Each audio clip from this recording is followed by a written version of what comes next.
All right, so we've already got a lot of questions. That is awesome. Oh, okay. Sweet. So from Corin9737, what do you use on the mesoscale analysis page on Chase Days? For those who don't know what that is, if you go to Google and just type in SPC meso analysis, there's a real cool page that works very well, but it was like programmed in like the late 1990s. But it has like all the up-to-date information that you need for real-time or close to real-time analysis, upper air, surface, etc. So Ethan, I'll toss that to you. When you're out there chasing, what do you like to look at on the SPC meso analysis page? Yeah, I'm just gonna share Good call. my screen. This is gonna be the tertiary screen. Hopefully it shows up. In a guest tab. Not that I have anything to hide, but I got Did I other always hold my projects breath going every on that time? I like have to keep. Yeah.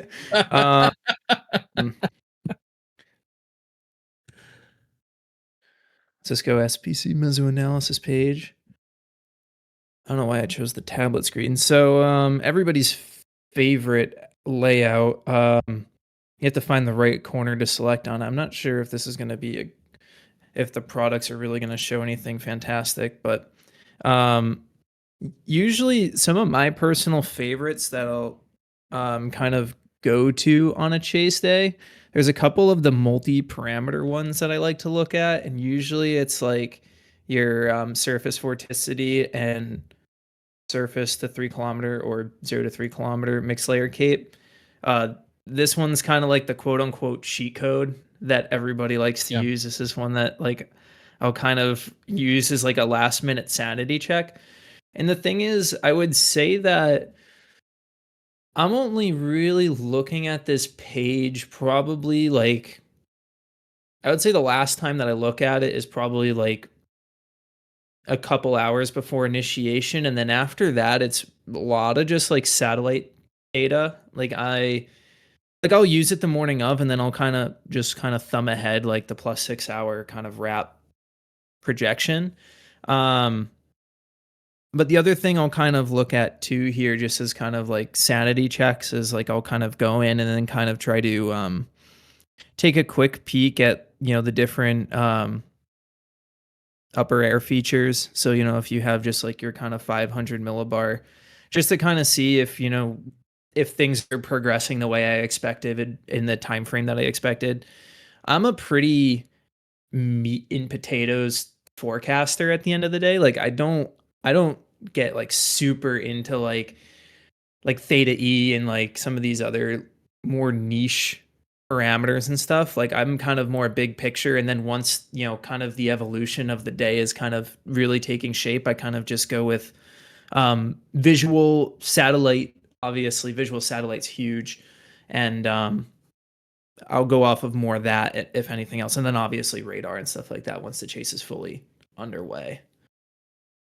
So, but yeah, like though, I mean the classic, you know, surface vort and 0 to 3 kilometer cape is always, you know, it is a cheat code at the end of the day. Not always bulletproof though, but it's a good last sanity check. All right, Hopefully so that was Storm Chaser. Oh yeah, you're fine. By the way, is my video and stuff doing okay, or am I lagging out right now? You seem fine to me. Okay, just wanted to make sure because I'm having a little bit of lag on my end, and I'm hoping that people are still able to hear me okay. All right, so I'm bringing Storm Chaser Jack Kelly up on the screen. Here, he's going to ask a question. This is a promise that we are keeping from the last office hours last week on Thursday, where he asked a question past the deadline. So unfortunately, we had to cut it off. But I told him if he came back today, we would put him to the front of the. All right, word. Test 1 2 3. Loud and clear. All right, perfect. So it's an honor to talk to you, Ethan. I know I've seen you on Twitter a lot and stuff like that. So yeah. Sorry to hear that. Especially after yesterday. Sorry to hear that. Yeah, yeah. Get About the carved Enderlin by like, part though. Was it like get an carved actual by bird? REF5. Yeah. But anyways, on to the question. So, Yes. what was the most like interesting tornado you calculated and why? Like, what was the Oh, best? okay. Like, are you saying like kind of like in terms of from like the damage analysis stuff that I do for June 1st? Yes, yes. Like what was the most interesting tornado you ever like done measurements on? Um, that's a very interesting question, and not one that I've actually really thought about too much. I mean, this is kind of a lame answer now, but I mean, with kind of being ahead of the curve with Enderlin was really kind of interesting, especially post after the fact, once everything kind of came out and then like everyone kind of pointing back, like that was kind of a cool moment to kind of be like, oh, like I kind of did something there. I'm trying to think. I'm trying to go through my head of all the damage analysis stuff that I've done. And if there's a particular calculation, there's ones that I would change now, honestly, that Rochelle is one that a video that I would like to redo again, and Matador 2. I would approach those videos differently. But um, the Mayfield Water Tower was an interesting one. That was a fun one. The Rolling Fork Water Tower was a fun one. Um, and then I think one that's like definitely a little bit. Oh, like kind of this is a random one, not a very exciting one, but like one that was fun to do was just because of like kind of like how weird it was the Greenfield manhole cover and like how that got like sucked out of the ground. Oh And I thought yeah. that was like that was kind of funny and a fun one to do, and was actually like very straightforward, and actually is like a very reasonable answer in terms of like if I were to pick like any of my calculations and be like one that's like probably the closest to like what was actually experienced, it would probably be the manhole cover, just because it's a probably the most easy to set up from an engineering hand calc perspective. So Oh yeah. The yeah. fact that like I saw your like calculations on the measurements on the parking stop barriers in the Greenfield, Iowa tornado, I was in shock to hear that because I'm like, dang, that's a fast wind speed to take those out. Yeah, yeah, Really? and with the parking stop, like I waver back and forth with that one a lot, because it's like um yes is like, is that actually the wind that's being experienced on the ground? It's there's a lot of variables with that one that like can be wishy-washy. I thought it would be fun to present it nonetheless. The thing is though is that I don't necessarily agree with people like pointing to that being the reason it should be upgraded to EF5. I see that like kind of being used, and I think that kind of goes for a lot of the analyses that I do.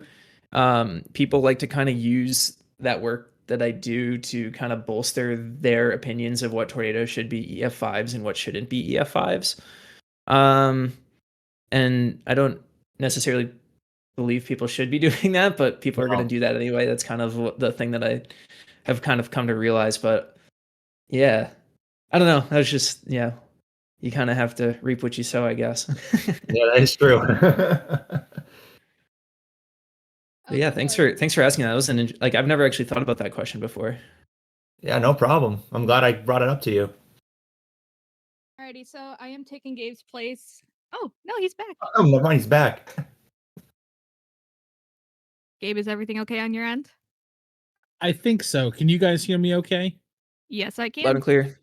Okay, I'm going to go ahead and keep my video turned off for now. And my computer sounds like it is in a wind tunnel. I have no idea why it's running so hot at the moment. So I'm just going to go ahead and keep my video off in an attempt to mitigate whatever's taking place. And yeah, Anna, if you could go back to grabbing stuff in chat, really appreciate you, Anna, being willing to hop in here and take my place if need be. And then I'll go ahead and take a peek at the document you have. Alrighty. I shall retreat. Thank you, thank you. All right, Radar Shark has requested to speak. She is a Chaser Academy member, so she is getting bumped right to the front of the line. Let me find you here in the chat. And you are good to come up on the stage, my friend.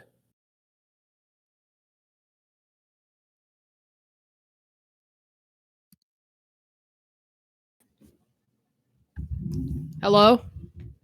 Hello. Hey there. So, the question I have is what do y'all think was the most impressive setup of this year? I would say it's probably March 14th just from the sheer amount of tornadoes from that day. Yeah.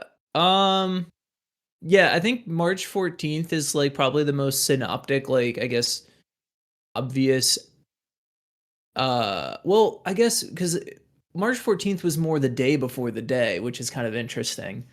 And that we kind of that's kind of always like my meme now is like, oh, like, chase. I think I said it in one of these chats in here before where it was like, chase the day before the day. It always ends up being the day before the day that everybody hypes. And I think that was the case with March 14th, if I'm remembering. Yeah, that day was intense. Then I'm trying to think. I think also was your question specific. Question was specifically. I'm watching in chat. Was it most intense, right? I think it was, or something along the lines of that, right? Or I believe that's was what it it was. most interesting? Yeah, because like I think like obviously everyone's talking about like Enderlin now, but I think like the evolution of like the Enderlin forecast day was super interesting. And then I think also a days like Wellfleet as well, like kind of on paper not the greatest, like kind of could happen, could not happen type of days. I think those types of days are like far more interesting from a meteorological perspective because yeah, like if you get like giant like synoptic outbreaks. Oh, I can minimize the share screen stuff. Sorry.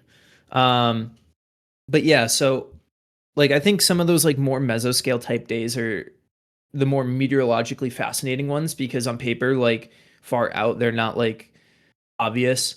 And I think they usually yield the more enjoyable chase experiences. I've always found that the outbreaks that I've chased, not that I've chased that many like high tier outbreaks, but those days are usually kind of more stressful and it's like logistically much more difficult from a chasing perspective. Like if you think about some of the storm motions on like the March 14th day, for example, it's like logistically you have to be ahead of the storms and you kind of have only a couple of moments of opportunity like with a tornado on the ground, right? So, on paper, everybody loves to hype out outbreaks, like big synoptic trough drivers, big um that type of stuff. But at the end of the day, I think, if you like want to have like an enjoyable chase day, it's the sneakier days. It's the, 35 knots over, Caprock country and, just enough moisture to get the job done type of thing. Those are the days that, yield the best tornadoes and the most chaseable tornadoes and the most enjoyable chase experiences, in my opinion. Yeah, like the classic, like a slight risk 5% is like the way to go, you know? Um, and you're gonna get a lot of those. And yeah, May 18th is an interesting day. I saw someone mention that in there too. It's May 18th is very much a obviously there's the comparisons drawn to May 4th 07, but it was a little bit more widespread. You had a little bit more of a little couple more storms than what happened on that May 4th day take place on May 18th, and almost had a Greensburg 2.0 type of, well, I guess just misplaced by several miles. So yeah, but I think 314 was probably the outbreak of the year in terms of like if you're just looking at outbreaks as a whole. Alrighty, Gabe has vanished once again, so I will take his place until he's able to come back. Um, okay, next we have. Oh, this thing kind of got messed up. Alrighty, we have a question from Helly Hello, asking, Helly. well, also known as New Jersey Slop Chaser. Oh wait, no, that's the tag. Yeah, Google Docs is weird. So from Greeny, the New Jersey Slop Chaser, he asks, Joyzy represent. Ethan, what is your opinion on New Jersey? Oh, okay. That's um I like New Jersey. I like It's funny, if you told me several years ago that I would be living in New Jersey, I would probably laugh and be like, haha. Uh, but no, I actually do like New Jersey. It's been a great state to me thus far in the couple of years that I've lived here. I live, in the New York City metro. I'm across the river um, from Manhattan, and traffic is not ideal. I don't keep my car in Hoboken actually, so I leave my car more um, in state. But yeah, no, it's been a great change of pace, and like it's funny because this is interesting, but it's like I always like saw like stuff on Twitter and like Reddit that would be like, oh, like not that I'm the biggest Redditor, but it would be like places like talking about like making more walkable communities, and I would kind of, not that I would scoff at it, but it was like, oh, like I didn't really get the premise, and I was like, oh, you just drive like whatever, and then I moved to a place that's like extremely walkable, and I was like, man, like it actually is like so nice to like I won't drive my car for like weeks sometimes. So it's like that aspect. Like I can walk to my grocery store, I can walk and do everything. So that's kind of cool. And it's a very unique place in the country in that respect, where you can have like a very like tight knit community that you don't have to drive places to. So in that respect, it's really cool. Is it where I'm going to live for the rest of my life? Probably not. Um, but it's treated me well thus far. Alrighty. And as from a chasing perspective, sneaky setup sometimes. I can imagine. So, up next, we have a request to speak from the sanest Northeast Chaser. Alrighty. Welcome, welcome. Yo, it's Papa Ethan. How's it going, my guy? Are doing all right. The first thing, this, we'll see how many questions I can get through. We'll start with this one. Let's start with one. Yeah, that's what I mean. We'll start with one. If we have time for more, then Then whatever. we'll do them at the end. Yeah. So You know where to find me first, anyway. yeah, that's true. Okay, so because I'm a very petty person, this came up in a discussion the other day about boundary setups.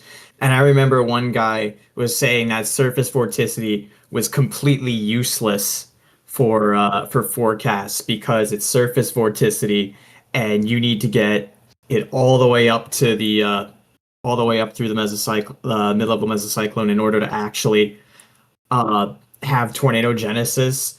And he says that boundary tornadoes are not real and that ingesting vorticity off the boundary is not real, and that it only comes, and that every boundary tornado only formed because it changed the storm motion, so it was able to ingest more vorticity because of the change in the hodograph and shit.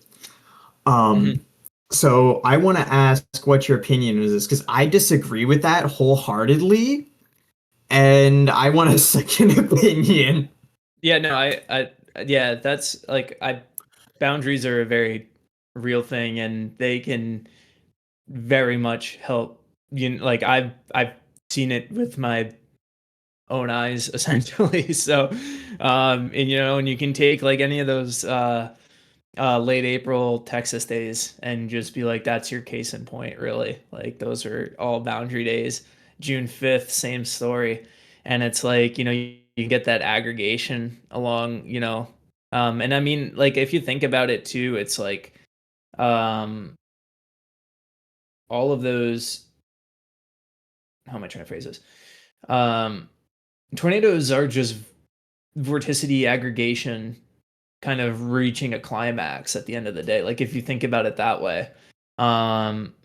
And I think that's what kind of some of the stuff that we've been seeing nowadays, and like some of the visual stuff you see in like not only like some of the more higher resolution animations or supercomputer simulations, but also like you can just kind of observe it. And I think the little field day on was that April 25th this year? Was that April 20th? Yeah, it was April 25th. That was a good day where it was just like you could see the vortices like along the leading edge, like really kind of draining into the storm. And then of course you get those weird hybrid cases too, which is another type of story. So yeah. Gave you the evidence to support the support boundary tornadoes, and as well as, you know, your hybrids as well, if you want to extend it that far. All right. Can everybody hear me now? Oui. Yes, sir. All right. This is Just gosh don't dang get it on ridiculous. camera. I'm on my phone now, so this is how I'll have to roll, I think, for the rest of the event, as long as my audio is okay. But Anna, if you, first of all, thank you very much for being able to cover. If you could go back to loading up those questions for me in our document that we have, I will go ahead and make sure that I hit everybody who we haven't gotten to. And yeah, Yeah, hopefully I don't this will think we're work. getting enough questions. We need more questions. More questions, people. More More questions. questions. I shall once Is again retreat. is the document up to date, by the way, Anna? I see. So yes, Yeah, I was gonna say, Ethan, have we had Greeny come on to speak yet? not to speak. I think it was a read out question. Okay, Right? hold If on, I'm not Anna. mistaken. Greeny has both done a request to speak and a red question. So first was the red question. Next is going to be Jordan, who has requested to speak.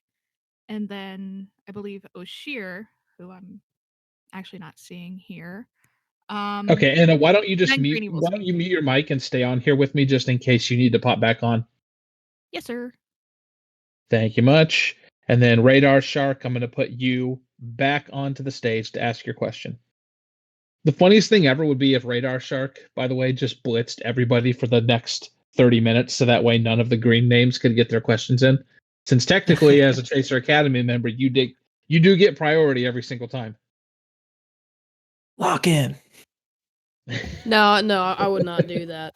But my question is, so I've never chased in the plains before, and next year, I'm planning to go out and do some chasing in the plains. Sweet. What are some tips that maybe you'll have to chase a little safer in the plains? Yeah.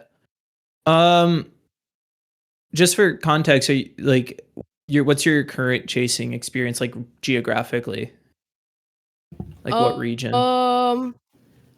I storm chased on March 15th this year, and on the 18th of So like October. Mississippi River Valley kind of.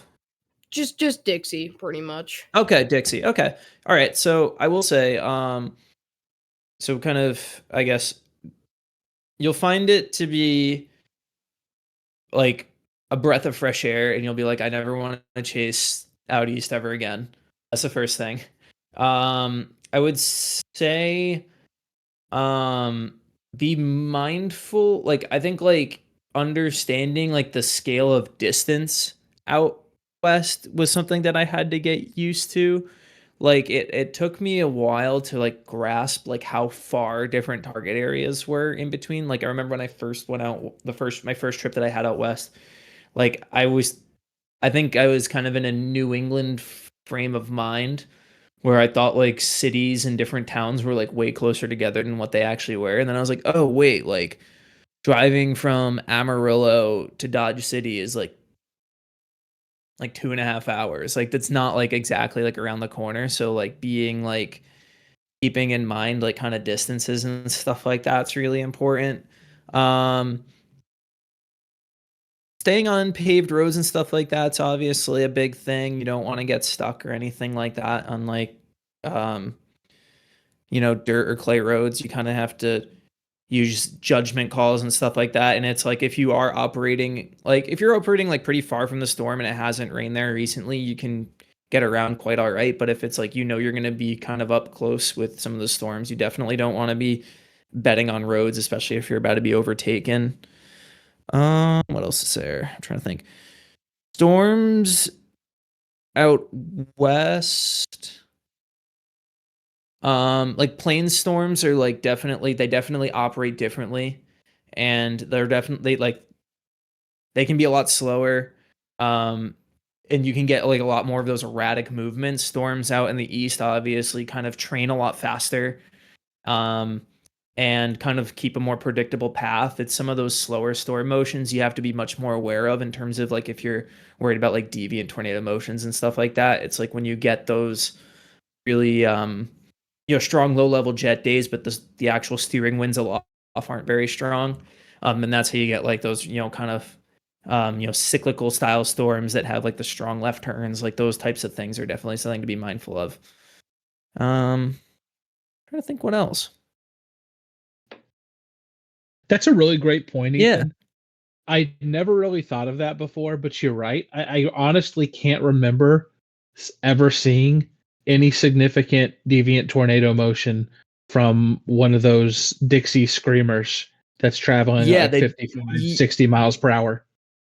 Yeah, because it's very much a plains big EML, strong low level jet, weaker flow type of day. Like when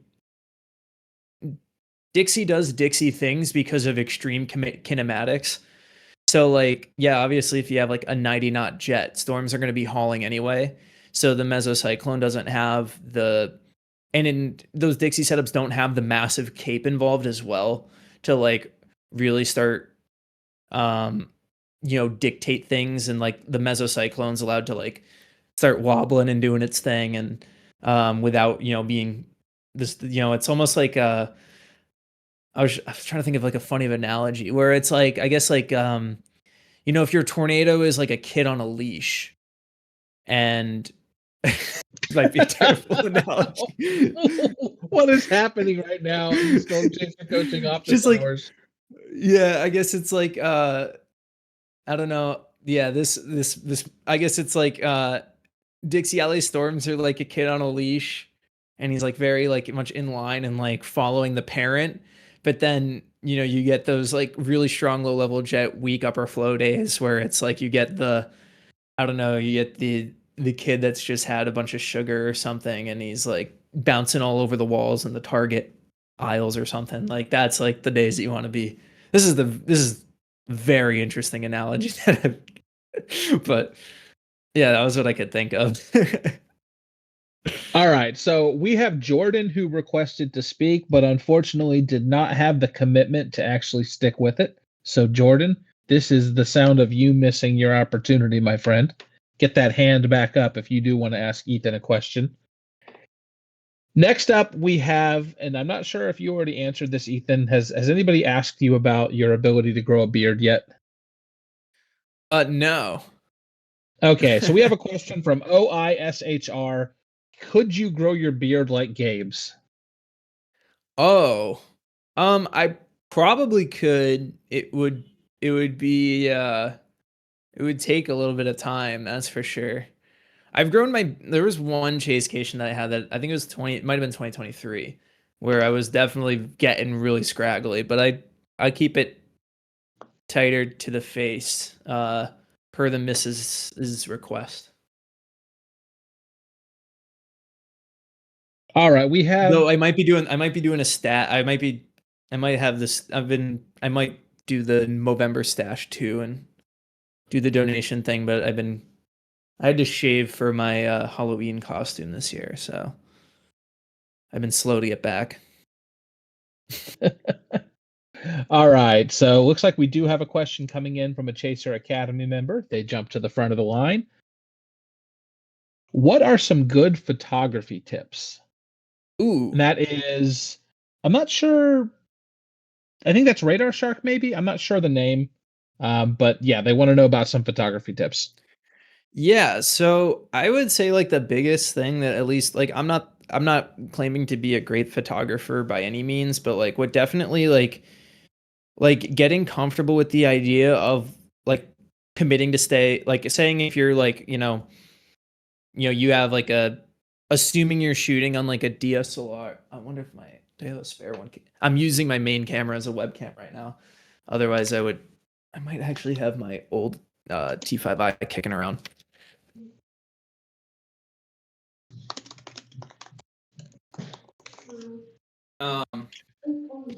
But like kind of using the idea of like thinking of the photography, like your photography triangle. I'm saying this as if I'm not sure what experience level we're talking here, but the photography triangle is a great thing to kind of keep in mind, where you have your ISO, your exposure, and your shutters. Well, I guess shutter speed and your aperture. Those are the kind of the three things that you have to kind of balance. And there's a really good graphic that I can pull up that I might just drop in chat if I can like copy and paste it. And like kind of keeping this in mind is like, oh, I think it's this one. All right.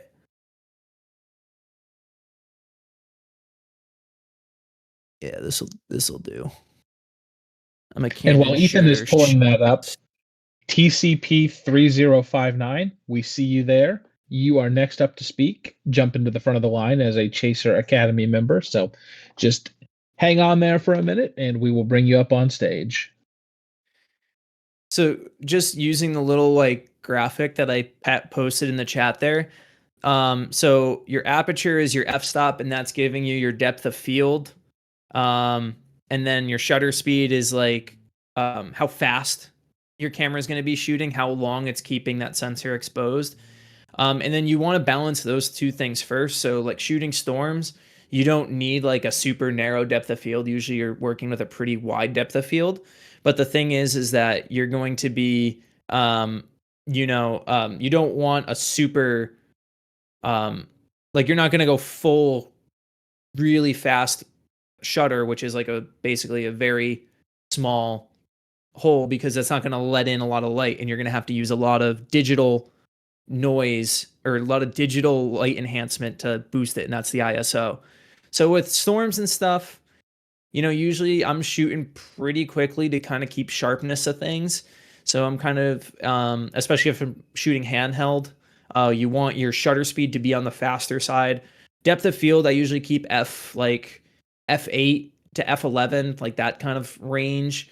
If it's lighter out, I'll go more F11. If it's getting darker, I'll go like F5.6 or so.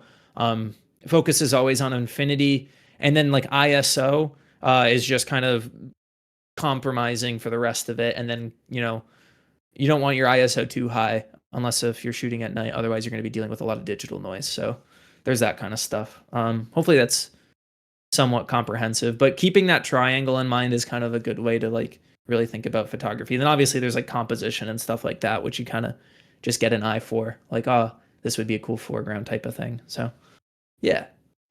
I'm going to go a little out of order here, just because I see a question from Anna, our very own HR nightmare, who is helping out right now. She said, I want to start chasing, but unsure how or what equipment to use. Can I get some tips or tricks? Oh, okay. That was from Kat. No, Spino. That was from Spino. Well, I was going to say, where's the name? It says your name right there. When you copy paste things into Google Docs from the Discord, it gets really weird. All right. And that's enough excuses from you. Get back down and get to work. Okay, so anyways, I see that question. It's a free member question, but I'm actually going to throw it to someone in our chat right now. Keystone Prime, Dean Barry. I see you there, my friend. And you are one of the people I think of when I think of storm chasing gear, because I've seen your loadout before. So if you maybe want to drop some suggestions into the chat, that would be super awesome. Let people know maybe some of the stuff that they would want to have with them if they were maybe a newer chaser, maybe if they're looking to go bare bones, and then maybe some of the more advanced stuff if they're looking to really take their experience to the next level. And while you are doing that, I'm going to go ahead and, as promised, bring TCP 3059 onto the stage. Chaser Academy member, how are you doing tonight, my friend? Ask away.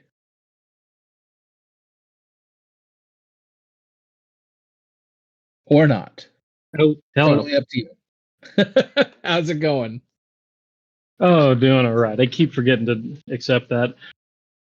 So, Ethan, here in Colorado, I like to call the area between Denver, Lyman, kind of that I-70 to Highway 24 area, the Bermuda Triangle, just because it always seems to go wrong there. Is there anywhere in particular that you would also call a Bermuda Triangle for chasing?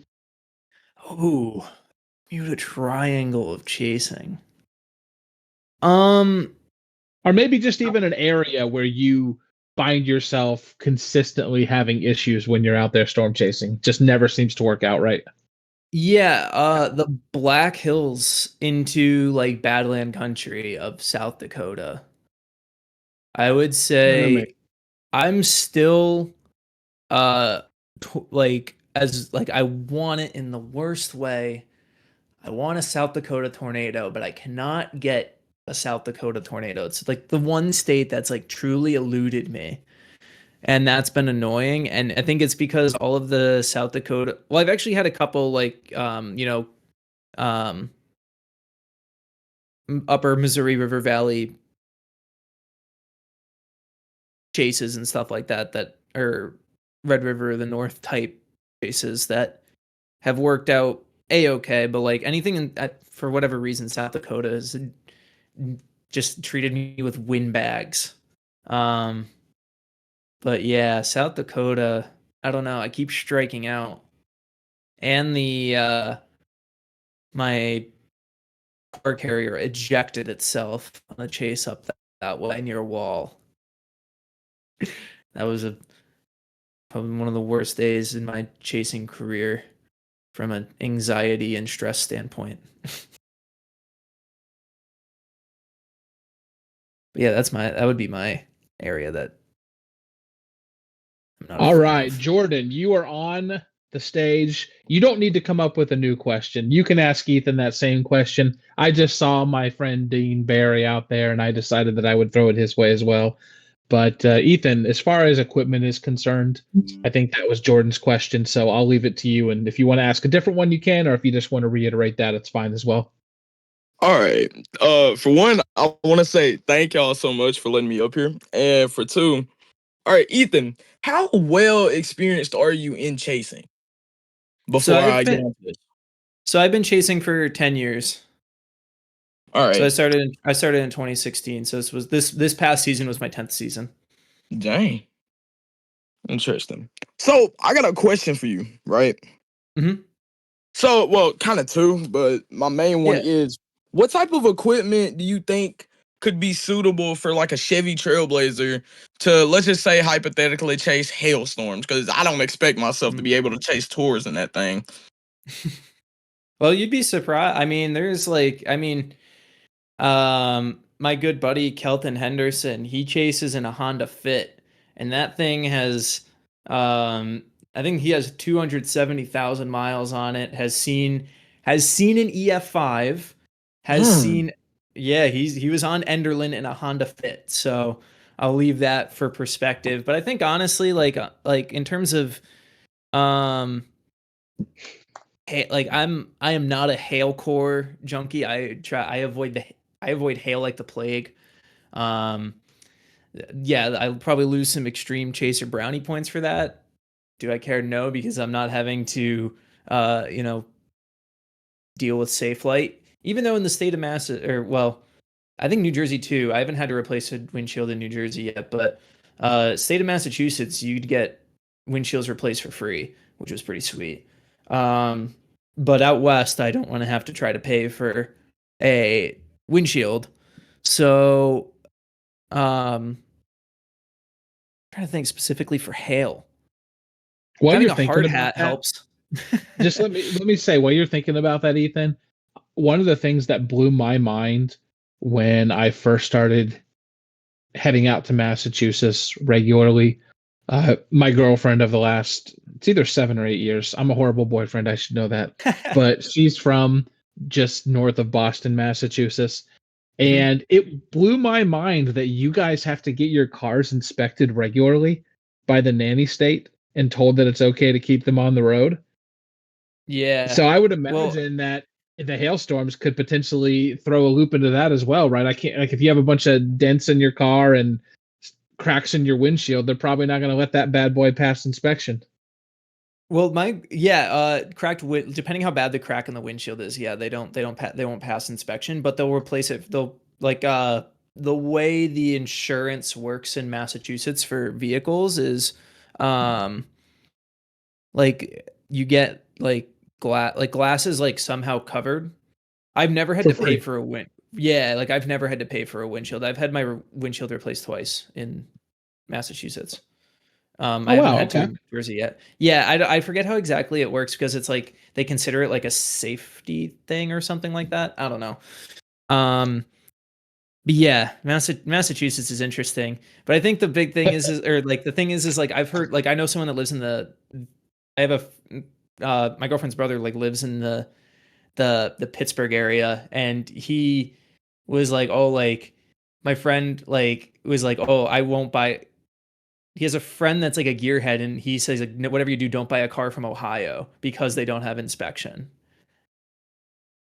And it's like a big red flag in like the auto industry thing. They're like Touche. avoid Ohio cars because Touche. they're just all rusted out. Touche. So, Touche. but yeah, I think like just to touch back with like kind of the original question in terms of gear and stuff like that. I think like gear is definitely a very sexy topic when it comes to storm chasing. Everybody loves to talk about cameras. Don't get me wrong. Like I love gear. I love talking about gear. But honestly, like with the way phones work now, it's like with how good phone cameras are, that's all you really need to start. Like they stabilize themselves, they're relatively water resistant. Like it's incredible what you can do with just a phone. Um, but at the same time too, like I would if you're just starting chasing, like focus on the fundamentals, focus on the forecasting, the navigating around a storm, like being aware of that type of stuff. And not being so caught up in like the gear stuff and like kind of hone the skills first and get comfortable around the storm and then kind of branch out from there. I mean, that's my personal recommendation. And then like once you are, looking to get into your, finding like a entry level DSLR or something like that, something you can kind of dabble with more precise video or photography, that's kind of the next logical step to go if that's the way you want to go. Good stuff, Ethan. Next up, we have Greeny. They are coming up to the stage. Ask away, my friend. All right, I'll try to be a little quick with this. But basically, what I want to say is more a question on setups up here. Yeah. You should know that our setups usually aren't conductive of tornadic activity. Pretty Mhm. rare, and when setups do come up, they usually bust horribly. So my main question was, what do you particularly look at in a Northeast Mid-Atlantic setup when trying to know whether supercells or tornadoes are gonna be a thing or have a good opportunity to become a thing? Yeah, I think rates are kind of the big thing up here that we struggle with. Usually we struggle with the kind of those like we don't get like the big fat EMLs that we'll see out west that usually kind of support those much more explosive developments. So I usually try to like if there's a day that like looks like it could be tornadic, at least from like a purely like convective kind of standpoint, looking for days that have like higher level lapse rates, or days that are just kind of like these erroneous like mini supercell style setups, like these kind of more sleeper days.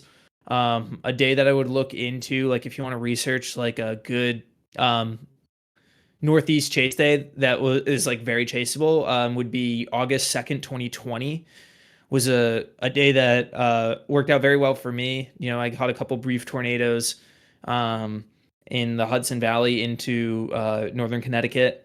That would be kind of a thing that I would be looking for. And then, as much as I hate saying it, like some of those tropical systems that work their way up the coast, like those like are just like automatic, just like the shears just off the walls.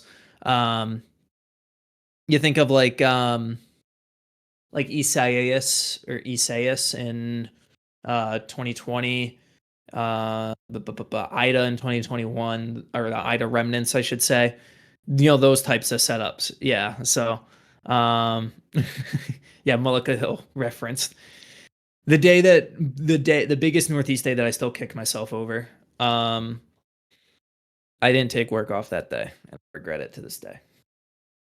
But yeah, that's kind of the thing that I think of about. And yeah, you're just gonna have to get used to the crashing cold fronts. Quebec low, occluded low, and just kind of hoping to catch embedded circulations along the line. That's kind of the most common case you're gonna get with northeast setups. We got Radar Shark jumping to the front of the line. Chaser Academy member, you are back up on the stage. Hello. Ayo, welcome back. So my question is, what are y'all's opinions on Tornado Interceptor? Because I think most of them suck. Yeah, I mean, so this is interesting because I'm just from my engineering brain, there are a lot of single points of failure and a lot of external factors that I am not a fan of when it comes to tornado interceptors, and I personally would not. I think they're like cool from like I like the idea of like them being built, like it's cool like in that respect, like the idea of like going into a garage and like building this like tornado tank, like that's sick, just from the like me wanting to get my hands dirty type of thing and doing some jank engineering type stuff. But to actually like go out in the field and like intercept a tornado, I've never been directly asked to go into a tornado with one of these. But yeah, I would have to really, really think about it if there was a serious offer on the table, if I wanted to like actually go intercept, and just the circumstances would have to be very right, and I think my threshold is like probably much lower than what other people that chase in interceptors would have. Come on, man. You got to yeet yourself Just the into idea. the tornado. Well, I mean, just the idea, like if you're getting whacked by I'm trying to think of like a mid-level tour that like can, like if you're getting hit by even like it's not the tornado itself that scares me, it's what's in the tornado that scares me. Like last thing I want, like I don't care if you're in TIF 2, Dominator 3, whatever it is, if there's a combine coming my way, those interceptors are not surviving that. Or a rail car. Yeah, exactly. Especially now that yeah, exactly. And it was well, I mean, it's funny to see what Dominator 3 driving at 70 miles an hour could do, or what a deer, well, this is getting into the argument of kinetic energy, but this is going down a rabbit hole. Personally, for me, to sum it all up, interceptors are cool on paper. Would I actually get in one? The circumstances would have to be like extremely right for me to like, if I had, the control. There's a lot of boxes I would check beforehand. All right, so we got Trenton asking if we can talk about the severe setup for next week. I was not aware that there was a severe setup for next week, but even if you want to take a couple of moments here and maybe just give your thoughts. Yeah, so I saw briefly that there was there's a couple big trough ejections I think coming up in the next couple of weeks. I hope I won't tax the system too much, but I'll share my screen and pop this and then go. And while you're getting that set up, I just want to remind everyone we have a hard cutoff at 9:10 p.m. Eastern time, so that is roughly 11 minutes from now. So if you have a question that you would like to get asked here, either with your hand up or we read it off as text, just drop that in the chat or get your hand up now. We will get to everybody who does that before 9:10, but after that, unfortunately, we have to cut it off at some point. So, well, I mean, The basics are there. Looks like, kind of it's gonna be, this, big old bowling ball. And that's the thing with this time of year. Like you start getting the we're used to this, like coming out of the summer, the jet streams retreated all the way to the north, in that late July and August time frame. It's all the way up in Canada. But now that we're heading into winter, it's like, okay, now we're getting the giant trough ejections. I think the big question is going to be, okay, like, now that we got the kinematics backs, one, are we going to get the moisture return needed? Two, what is the timing going to be and location going to be? And three, well, I guess this kind of has to do, well, timing in terms of like your trough ejection lining up with, kind of your instability, and if like your exit region is going to be in the right place. And three, is it going to be if it's going to be happening in the day? This time of year, most of these events are going to be nocturnal events, and that's something you like, personal preference. If you have the experience to, or if you don't mind chasing at night, cool, but just be mindful if you're chasing at night, there's an extra layer of risk involved, obviously. So that's kind of the big picture thing that I would kind of keep in mind. Moisture is going to be kind of your limiting factor this time of year. Next up, we have Spino or Spino. I apologize if I pronounced that incorrectly. Good question for you here, Ethan, very specific to your content. In your videos, do you account for leading edges in your path and damage analysis? Example, how the main funnel would actually be a bit more west of the actual center of the contour, or using the transitional speed in the calculations. I'm not sure what all that means, but I'm guessing you and Spino are speaking the same language here. Yeah, so I think it, like, obviously, like, come on, refocus, find me. Oh, there we go.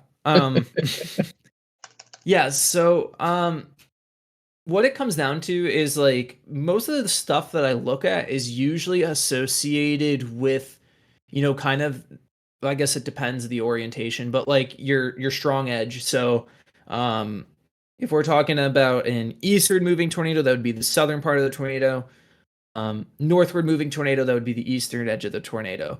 Basically, where and that's where most of the intense damage occurs, is usually on that southern half, where the rotation of the tornado is in line with the the forward speed of the tornado.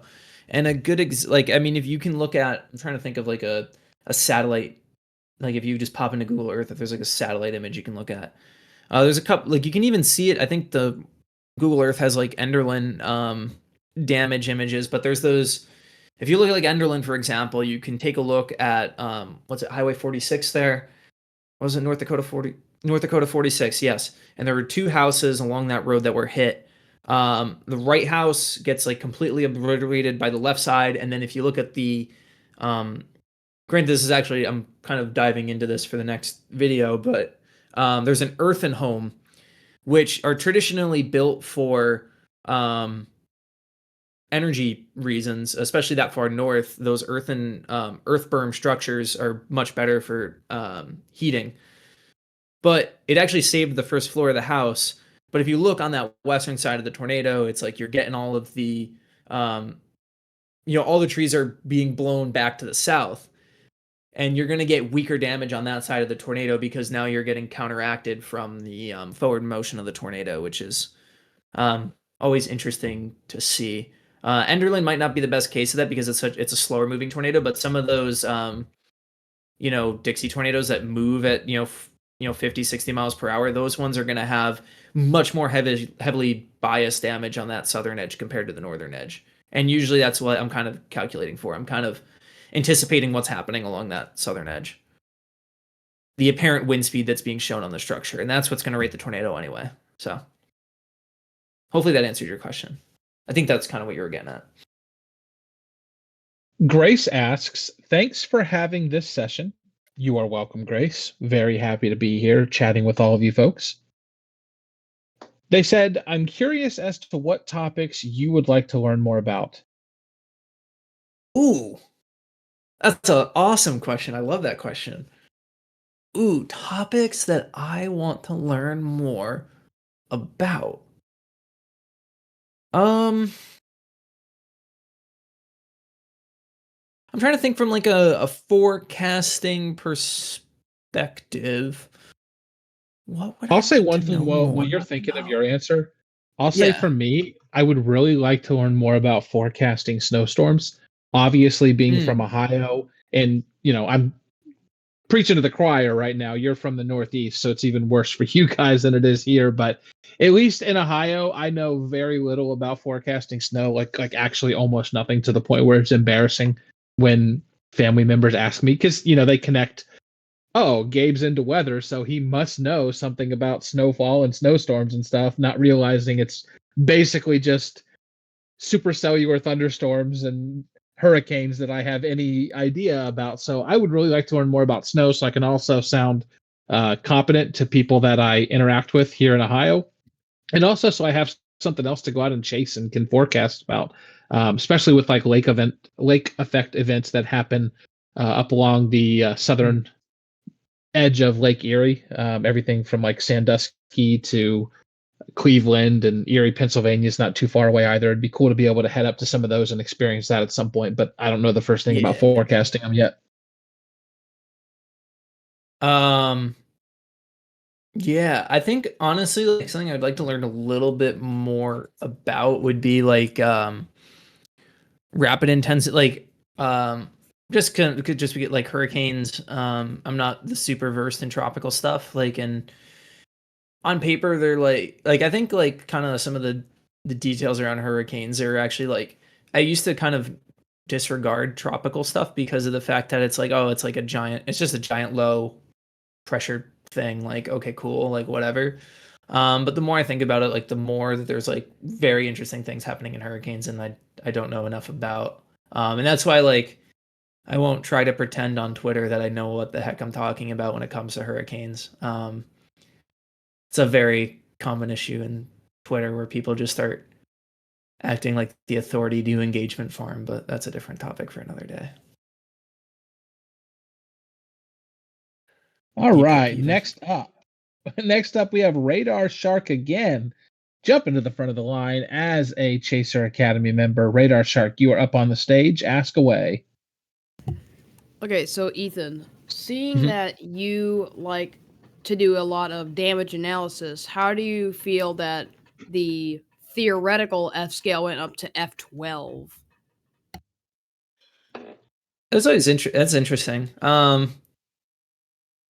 think just like it's a cool concept, but like, I mean, is it like something that you would actually ever see? Probably not, because it's like kind of like, like there's everyone likes to be like, oh, like Xenia was an F6, and it's like, like not really. Like it was just kind of like, yeah, it was like proposed, but ultimately F5 is like kind of like the coverall. It's the same idea with um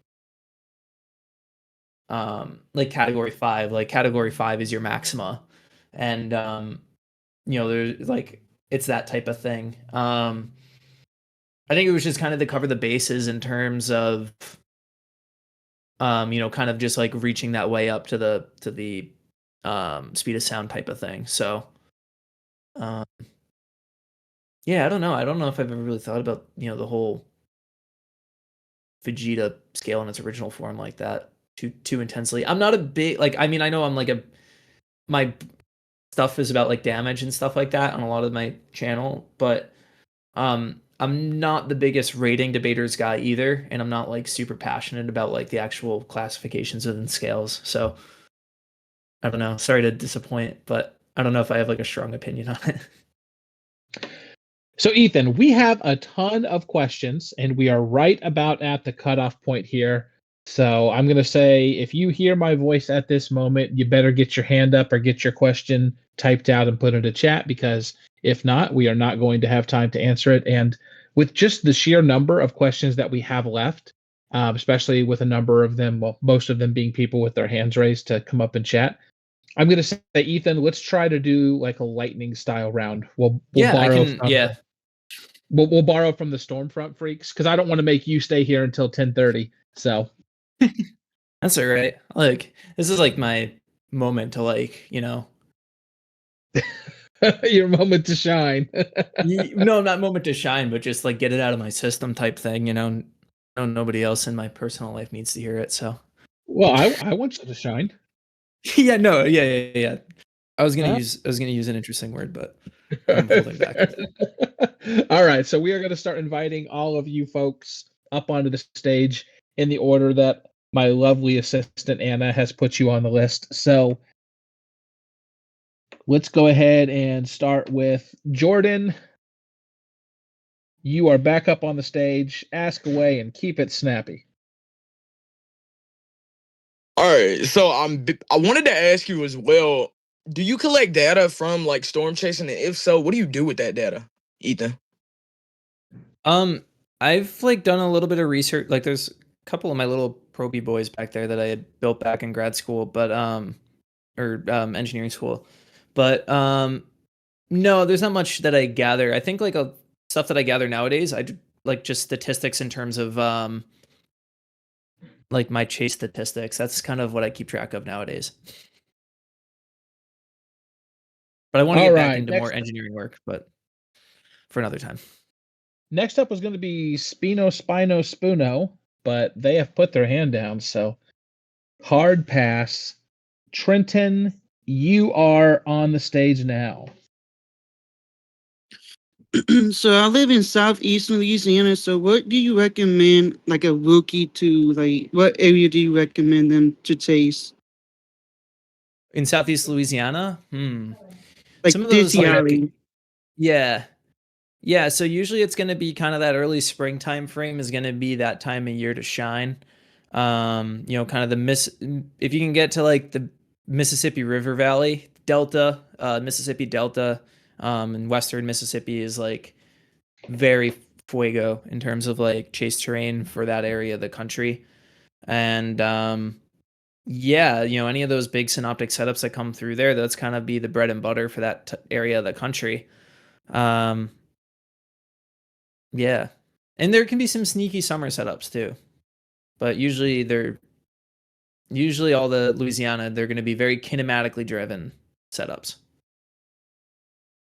Big jet stream. And if you could real quick, why don't you mention, because you've said it a couple of times now, it's not really a word I think that everybody is aware of. So what does kinematics mean? Yes. So kinematics is motion. So like your thermos or like your instability, that type of measure. Kinematics is like the actual kinematics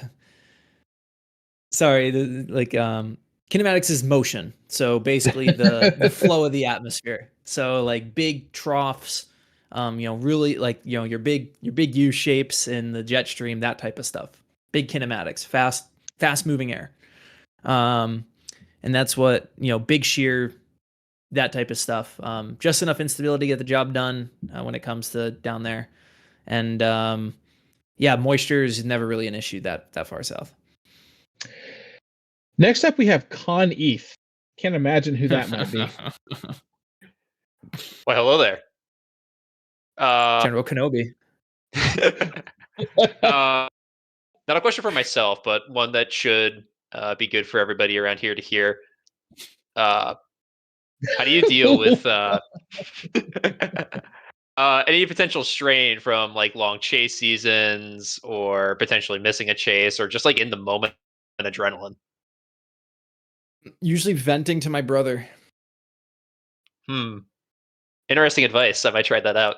Yeah, I would give that a go. For those who are wondering why we're all giggling like little school children, that is the other half of the Moriarty duo on the stage right now. So yeah, Cone Man. All right. Is there anything else that you would like to make the audience aware of before I yeet you off the stage here, Connor? Shadow June 1st. Peace. Oh, watch the little storm chasing documentary on Tonta Storm 2025 over on the June 1st chasing channel. Soft plug. Anyway. All right.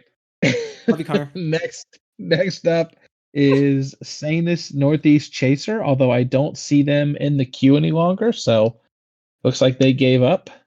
OISH, you are back up on stage. Yo, what's up? Hi. Hello. Oh, we got 2 June 1st OGs. Oh wait, Okay. Anna put saying this Northeast Chaser. Where? Okay, all right. Did they put their hand down though? That's the rule. If you put No, your my hand was up the I didn't see entire time. I'd see My that. hand was up the entire time. It's All not right, up anymore, but it all was up the entire time. All right, Okay. okay. Did you All get right, did you get so tired or something? Hold it up that long or? I don't know. All right, so I'll save this question for another time, but what is it? I'm sure you know what time of year it is, but I'll save the boat stuff for another time. Uh First is I was reading this paper I was reading this paper this morning. Um and it was talking about simulations of stream SVC um SVC SVC stuff in the tornado genesis and the low level mesocyclone and tornado genesis process. And it eventually came to the conclusion that I think a surface to 500-meter SRH was kind of important for discriminating tornado cases against non-tornado cases. But I was always like of the thought that like that was more of a large scale thing, and that like that wouldn't really affect the tornado development itself, and that was more would come from storm scale processes. So is that if the surface to 500 meter SRH is really that important, is there like how would that like affect that sort of thing? I mean, the way that I would think about it is like that makes sense to me, just because I think it's like, I mean, I've seen days that like, where like you like the storm will be ripping furiously, and then it's like, wow, this thing's churning, but it won't plant. And I think it's just that last stage is the hardest stage for it to get the job done. I think also just the idea like you're dealing with you know, obviously as you're coming down, the atmosphere is getting thicker and you have that much more to move. So I think like as much of an assist as you can get at that lowest level, the better off you are, you know, producing. So I think with the SVC kind of, if you can get really low vorticity at, you know, between that 1 to 500 meters, that's a very beneficial thing that you can get. Never hurts to have more of it. That's my thought, at least. Conceptually in my head. So, next up, we have Tornadoes Zero requested to speak. I don't see them on the list, though. So is this another instance of me missing someone? Or yeah, I see it there. What's going on with my little list not having these people on it? That's weird. But Tornado Zero, you're up on the stage. Let's get you up there. Invite to speak. There we go. Go ahead and ask away. Oh my god. Finally, man. Well, here we go. Do you have like Ethan? Do you have any like plans for making like any interest in historical tornado outbreaks or events? Like any videos do you have plans on yet, or is it mostly going to be just focusing on the damage analysis so far? So I have like a long extensive list of like stuff that I would like to cover at times. And it kind of fluctuates. There's like a more historical project that I'm gonna be doing for December. I might have 2 videos in December that I might have. But one's like tornado related, one's not tornado related. But yeah, I kind of pull from the list, and then it like kind of my schedule only like goes like maybe a month or 2 out in terms of like what video projects I'm gonna do. And I usually don't disclose the exact topics, but next video is a damage analysis video, I can say that.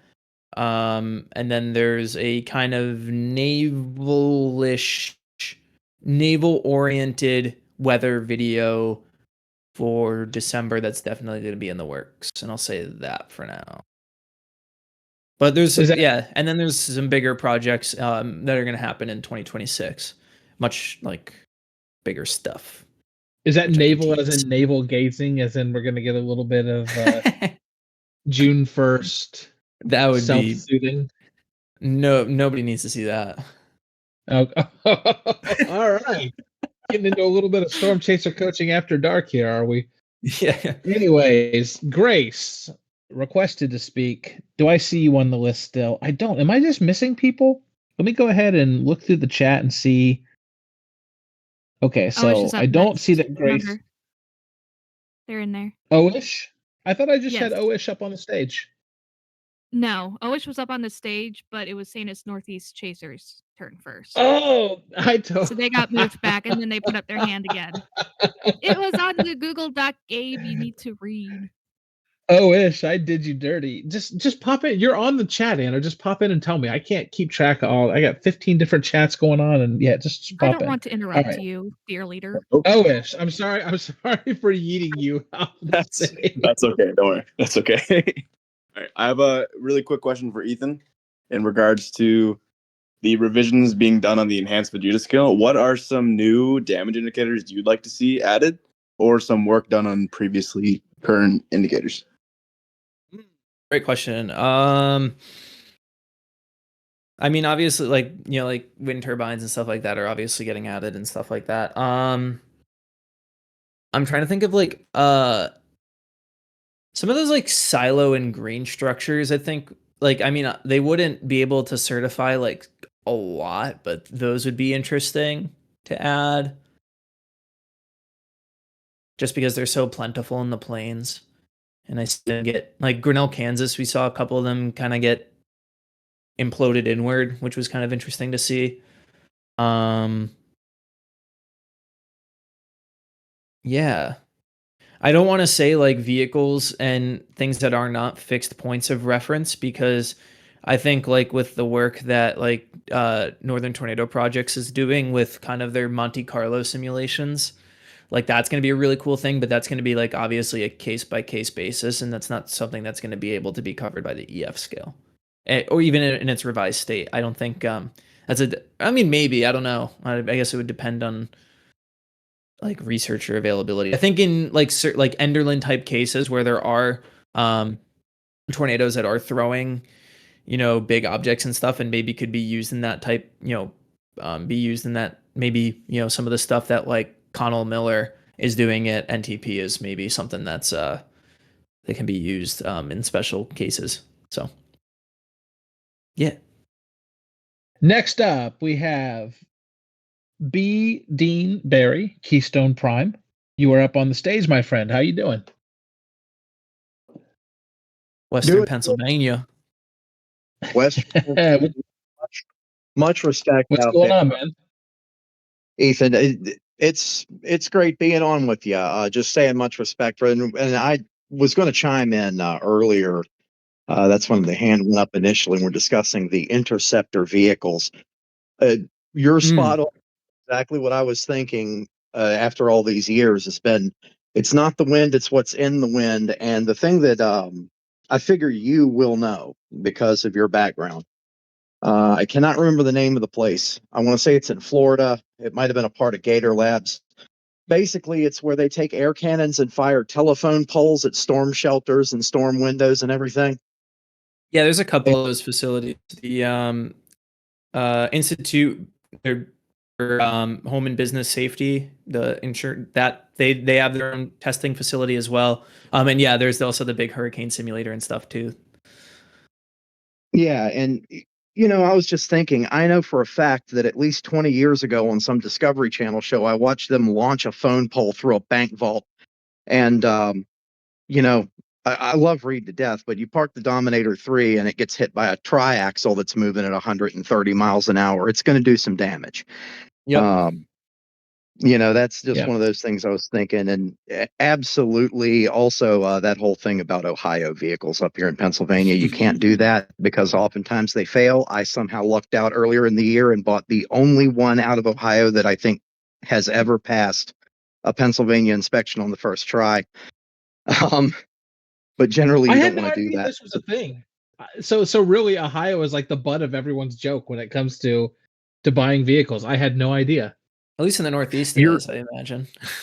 You're not totally alone there, though, because New York's the same way. New York has inspections, but they're not as stringent as ours. So they spray salt all over the roads in Pennsylvania 6 months out of the year, and then they fail your vehicle for having rust. Yeah. New Jersey's that's is pretty only much how that emissions. works. It was less than what I had to do for Massachusetts. I know that too. Yep. So I was definitely interesting. appreciate being on. And like I said, much respect for what you're doing there. I remember when this started. It's kind of like an OG thing. You were around Storm Track at the time as well, and I remember all of that going down. So glad to Yeah, see throwing where it it went back. to. And Gabe, if you check the chat there, that gear thing that you threw out there real fast earlier is a giant rabbit hole with a lot of nuance. So if you want to get with me on DM, we can work something out for the SCC there. Awesome, Dean. Appreciate that, man. And I think I might very well take you up on that once we get around to wanting to actually do some official stuff on that, because I know we have had quite a few people that have asked us if we would eventually have some content that's related to, what you might need in your vehicle, on your vehicle at different stages in your chasing career. If you're just a hobbyist versus if you're someone who has the disposable income and wants to go a little bit more hard in the paint. Absolutely. Well, I now have a fully outfitted fleet of 3 chase vehicles here. So let me know you want to make some content. We can make it happen. Awesome, man. Thanks for coming up on stage and have a good night, Dean. You too now. Cheers. All right. So moving along here, we have a question from Mel. Mel says, I like they said question for Ethan in parentheses to make sure that I didn't answer it. I'm the chopped liver, 100%. You're the star. No hard feelings here. I already asked Trey this, but what do you think about CM1 and no, Anna? Why did you just delete the question from me? She's on the same Google Doc where we have. Okay, there we go. It's back now. Control Z. Control Z. I did it. Hey, don't Anna, worry. what the hell are you doing, dude? All right, so I'm like reading it out loud, and she deletes it in the middle of the question. Okay, so they said, I already asked Trey this, but what do you think about CM1 and WRF? I'm curious about various professionals' opinions about them, which is why I also wanted to ask Ethan. So, yes, Ethan, do you use either of those models? And if so, what are your opinions on them?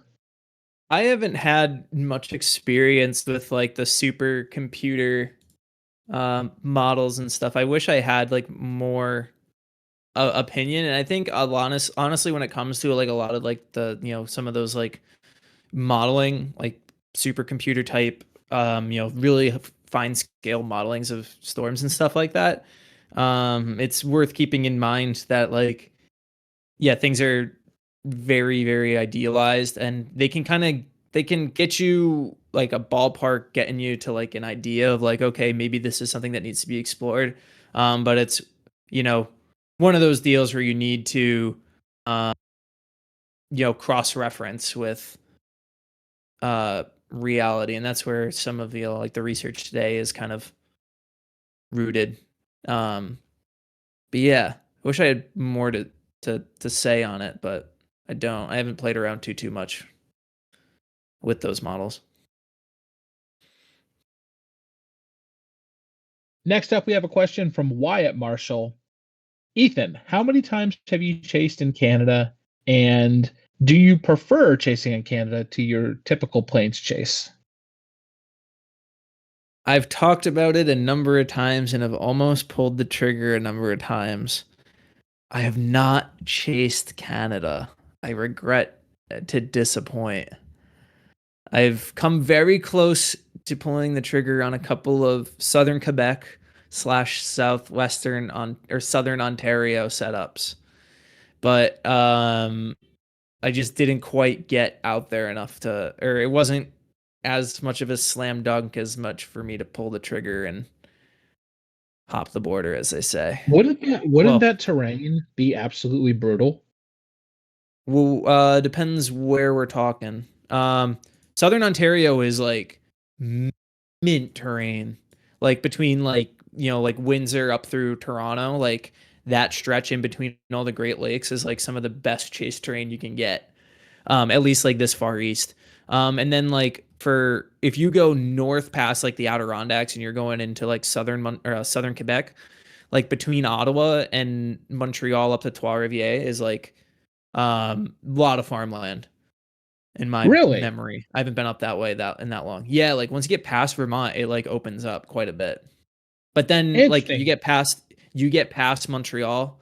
I forget, like you get like to like once you go north of Montreal, there's like Mount Tremblant, which is like a Say ski that resort again. up there. Mount Tremblant. If there's any French speakers in here, I might get crucified. I don't know. I should be much better at French, having taken 5 years of it, but I don't think there's a, you know how they say like there's no dignified way for a person to eat a banana. I think it's the same way with yeah. speaking French. There's just no dignified way to speak French. It's just a goofy sounding language, no matter how you slice it up. Yeah. All right, Greeny is the next one. You've been waiting very patiently. Hop up on the stage. Ask away, my friend. All right. So my question is, when it's another Northeast question, but Mid Atlantic? What is your favorite terrain in the Mid Atlantic and Northeast to chase? And also, by the way, you should totally do like a Moloka Hill video. That'd be like super based. No rush. Yeah. Yeah, at some point probably it'll get tackled by me with the amount of tornado YouTube content that there seems to be nowadays. I would say like my two favorite areas to chase for northeast chasing, I would say that's south that southern corridor of Pennsylvania, like kind of like south of I-76 / I-78, like kind of like Lancaster County, like Harrisburg, like all those areas, like kind of where like kind of Amish country classically, all those areas that like aren't affected by the Alleghenies or anything like that. And then the Finger Lakes in New York would be number 2. I don't get to chase too much out that way, but that's another slept on area, like in between the Finger Lakes and Lake Ontario. Like that kind of stretch is really great for northeast chasing. Have you ever been to the Finger Lakes, like on vacation? Yeah, like I've been for like couple weekends, and I used to go out there a lot for hockey. Like I used to have tournaments in like Ithaca, and Rochester, and I used to go out to like Buffalo all the time for hockey. But Solid. That's not really quite Finger Lakes, but yeah, beautiful. Ithaca's a beautiful town. Jack in the Booth, you are up on the stage. Oh, hey, y'all. How y'all doing? Hi, Ethan. Hi, our dear leader. And you are muted. Oh, I'm hold on. Hey, Ethan. Hey, our dear leader. Howdy. So, shoot. 3 things. First, I got a good video suggestion for you. The Winchester, Indiana. I believe I'm familiar. Yeah, it's the one that left the Taco Bell Baja blasted. You know what I'm talking about, Gabriel. You know what I'm talking about. I do. Also, this is more of a suggestion than anything. Something you should do is make Google Maps of like your there's the Baja blasted of your damage surveys and totally send it to me.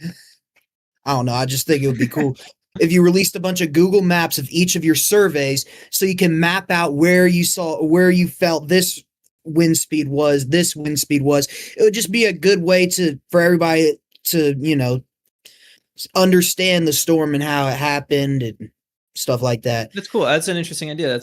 I'll think about that. Also, one more thing. So it's a funny story. It's about Enderlin.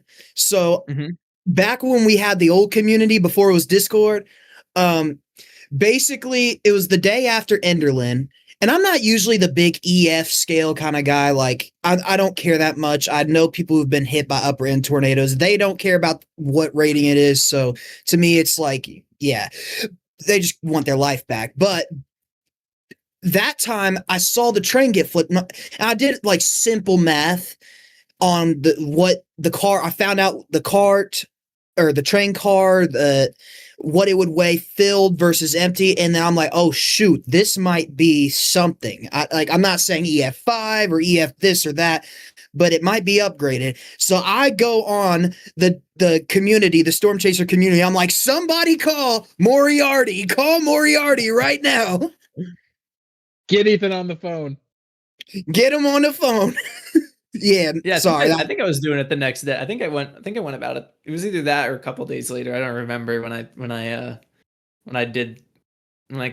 took a look at it. But yeah, no, I mean, it's definitely an interesting. I remember I was sad that day because I couldn't I remember I was at the shore the Jersey Shore that weekend, and I remember seeing the picture of Spiritwood.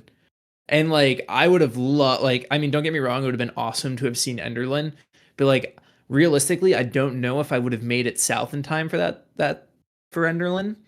But if I saw Spiritwood that day, like that's like Spiritwood's like one of my dream tornadoes, just with like just the right amount of rain coming around and all that. Like, oh. I remember seeing that like come through on my phone and being like so sad for the rest of the day, because that was a Friday, was it not? It's a Friday or a Saturday. Something like that. I remember when it happened. I'll put it that way. Next question is from Bonner Carruthers. Cool name. Ethan, my question is, with me having a passion in meteorology and wanting to go to college, what is your advice for young meteorologists or even older meteorologists? So just in general, having a passion for meteorology, wanting to go to college, what are your thoughts on taking that route? Yeah, so I would say, like, if you're extremely passionate about it, great, awesome.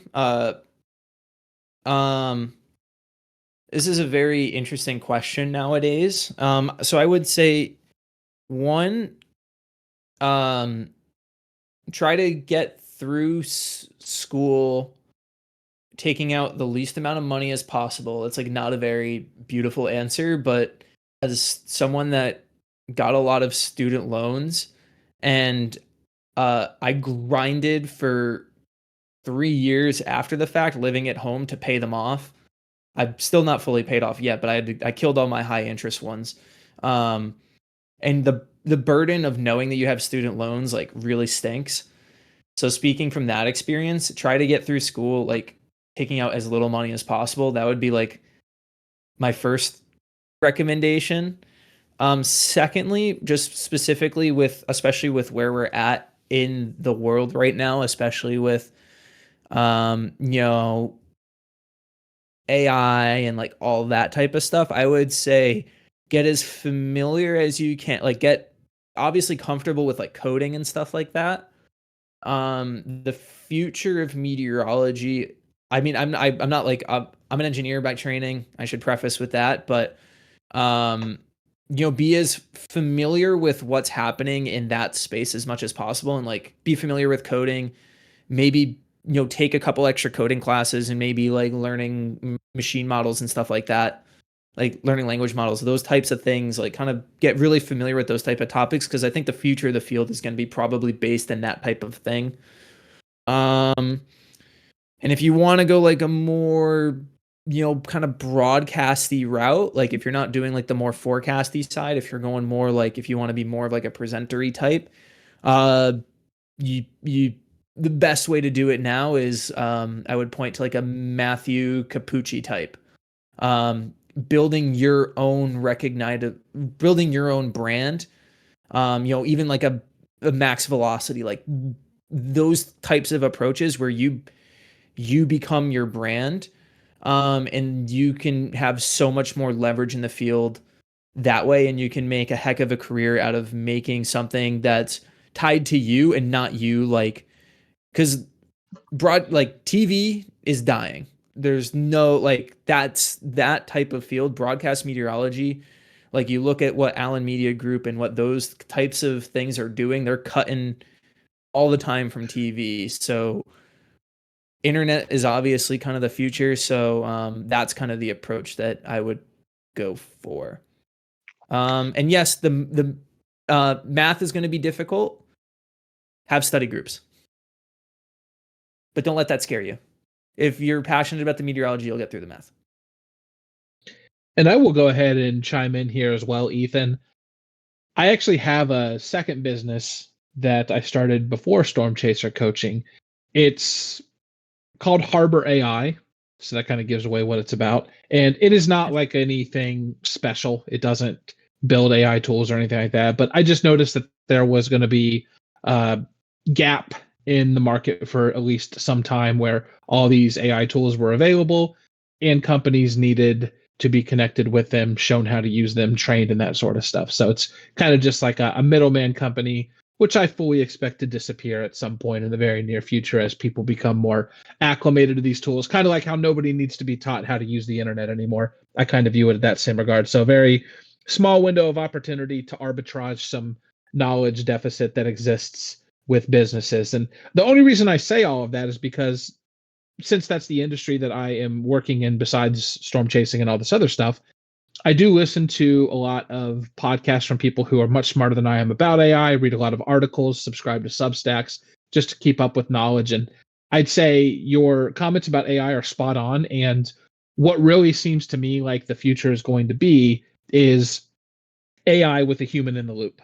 So if you can start to come up with ways to leverage AI while still keeping yourself in the loop so that the final decisions, the final products that are coming out aren't AI slop. They are things that people are actually interested in, but you're sort of augmenting yourself, turning yourself into a cyborg of sorts so that you can do much more with less, whereas you previously might have had to hire a team of 5 people or a team of 10 people. Now you can kind of be superhuman and do a lot of extra stuff yourself.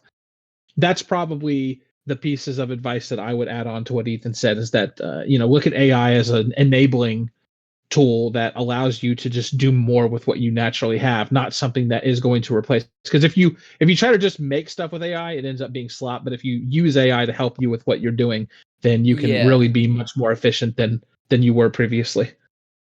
It's just an interest. It's just like if you think about like what AI does, like very broad level. I'm not an AI expert, but like what it's designed to do and what it'll be good at is like what it's gonna do very well in the meteorological field, and having the understanding and like being able to leverage it is kind of like the path forward from a forecasting perspective. Like you think about like what's happening with like Google DeepMind and like what it was able to do with Melissa, what other models weren't able to do. Like that tells you all you need to know in terms of like where the future is likely heading. So just, I don't know, from that perspective, like if you want to be more on like the researchy type side, that's going to be the way you're going to have to go. So I don't know what your career path is, but something to be mindful of. All right, Mel, you have had your hand up for a long time, so I'm going to go ahead and invite you up onto the stage to speak. We're almost at the end now. Okay, so my question is, were you really expecting something like Enderlin happen in like North Dakota? Because I know like no one was expecting the first EF5 in 13 years to be up there. And what was your like original expectation where the next one would have been? I guess to answer that, my expectation, and this is like kind of a morbid answer, but it was a realistic one in my estimation, with the way the EF scale was being treated before Enderlin, I would have expected another Joplin or more-esque situation where you're having a extremely violent tornado going through a very highly populated area. That was the only way in my mind that we were going to get another EF5 type with how things were progressing. And I'm honestly happy. Like this is ugly to say because 3 people did pass in Enderlin. But I'm glad that was the tornado that ultimately broke the drought and not one, because I knew when the next EF5 was going to happen, it was going to be kind of romanticized for a long time, and we're seeing it still now with Enderlin. And that if it happened in like a highly populated area, if we had another Joplin-esque type situation, like, and that's just going to be the thing that like people are going to like hang their hat, like weather community is going to weather community. A lot of like, obviously I understand that like a lot of the hype around these types of tornadoes is like kind of a younger audience that doesn't, I guess, fully grasp the gravitas of the situation. But I'm happy it happened the way it did, and you know the field is progressing forward. I will say the thing that is most interesting about, and or not that interesting, but kind of, I shouldn't be that surprised that it happened in Grand Forks' district, because they've had a reputation about themselves to kind of go outside of the norm and rate tornadoes more higher than other offices would go about rating them, and I'll leave it at that. There's some. Wait, are you throwing shade at Grand Forks? No, I'm not throwing shade at Grand Forks. I'm like very glad Grand Forks went about it the way that they did, that in order to like kind of break down the barriers. But what I'm saying is that there was definitely there's a couple of notable violent like couple of EF4s that were definitely questionable ratings when they happened. Like Dalton Ashby, for example, like some people were like questioning if that should have been EF4. And there's a couple of them like going back to like even like June 17th, 2010 that were like questionable EF4s. So I got a hot take for you. Yeah. Sure. Enderlin was actually an EF3. I mean, it was for on paper, it was for a good enough time, and the structures that it did hit were, I mean, I further analysis into those two up to EF4, but I mean, Didn't Enderlin. Selden knock a train off the tracks? Selden, Kansas? Yeah. In 2021? It flipped semis. I don't remember if it flipped a train off the tracks. Maybe it did. Yeah, I see it right here. Train flipped as tornado hits Kansas town. That only got an EF1 rating. That doesn't, if they're empty cars, it really doesn't take a lot to flip train cars. Oh, I'd like to see you do it, tough guy. Well, I think like the empty tanker car, I think I calculated it out. Empty tanker car flips at like low 100s. I know that for sure. So it might be pushing EF2 threshold. And I know the grain hopper is when they're empty, they're very easy to push over. Because I did a quick Mayfield calc because everyone was like Mayfield after Enderlin happened. So I get a lot of that. The grain silo that you're talking about? No, the grain hopper train car. Oh, grain hopper train car. Okay, I got you guys. Yeah, is that what they're called? Grain hoppers. Okay, gotcha. Yeah. All right. I'm pretty sure that's what they call them. But we are at the end of a long journey here, my friend. Last question from KG Biggie. Are you even here? Are you going to even listen to the answer? They're not even here anymore. KG Biggie. Wow. I see them in the audience, but I don't see a hand. Wait, do I see them? KG Biggie. Where? Oh, okay. I apologize. I was about to throw some shade at KG Biggie, but nope. All right. So they typed out their question. Here's my question. Ethan, what was your most and least favorite damage analysis videos to work on? And also, what was or is the most requested tornado that you've had to be covered in the series? Oh, great question. The most requested, I would say, is a toss-up currently between like all time. They're like every time now, it's like now that the videos have gotten a little bit more notoriety over the past like 18 months, I would say. Anytime like a really decent like large tornado happens, so like after Diaz in Arkansas, I was getting a lot of Diaz requests. I was getting a lot of Lake City requests. Anytime basically a big tornado happens, I get a lot of requests. London this year, the other Tennessee one. But I would say like all time, Joplin comes up and New Wren comes up a lot.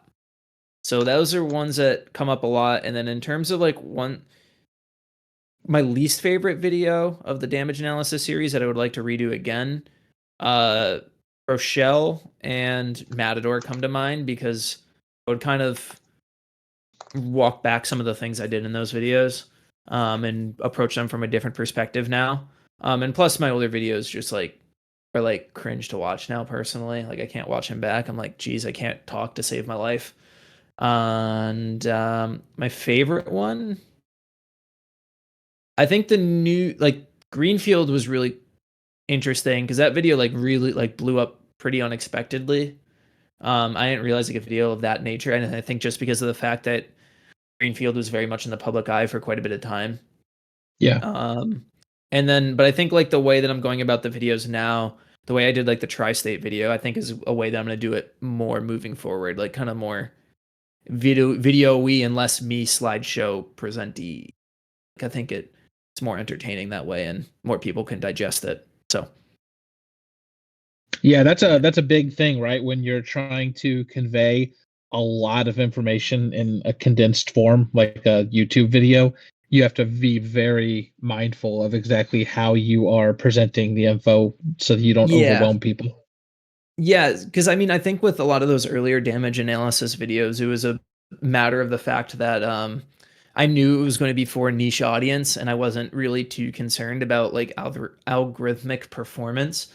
And then like as I kind of matured more into my YouTube career, for lack of a better term, because it still doesn't feel like a career in some ways, I've had to become more mindful of the fact that, okay, like, especially now that I'm doing like, I you know, I have the privilege of doing like sponsored videos now, and it's like I have to be extremely mindful of like, you know, hitting, you know, view counts. I have to you know, maintain engagement because all of that, you know, is directly tied to, you know, revenue for June 1st. So I have to be mindful of those types of things, and I have to appeal to a core audience and try to go about it in a way that, you know, is engaging for the viewer. And that's what you got to do. So it's the balance of it all. Right on. Well, Ethan, thank you so much for being a part of this marathon with me and all of the Storm Chaser coaching members tonight. Been a lot of good questions asked. Yeah, really good questions. This was fun. Thanks Very everyone for asking cool. great questions. Cool getting to hear from y'all. I will have the next office hour scheduled under the events tab on at the top of the Discord app within the next day or two. So if you folks are wondering when the next one is going to take place, just keep your eyes to the top of the Discord server, and we'll also make an announcement once we have those details solidified. I'm going to try to get all of the coaches rotated through here. So if you're wondering who all those coaches are, just go to stormchasercoaching.com and click the coaches tab at the top, and you can get a quick visual on everyone who's a part of the project. But we will definitely have everybody doing office hours at some point, depending on availability. So you can be on the lookout for that. Thanks, Ethan. Yeah, of course. And if like, I guess if you have questions too, there's that Q&A thing too. And if you have like specific, I'm not afraid to, I'll answer like YouTube-y questions or forecasty questions, gear questions, whatever you want. Tag me just so I can see it, I guess. So yeah. YouTube-y and forecasty. I like it. Yeah, why not? Take care, man. Cheers. Peace out, everyone.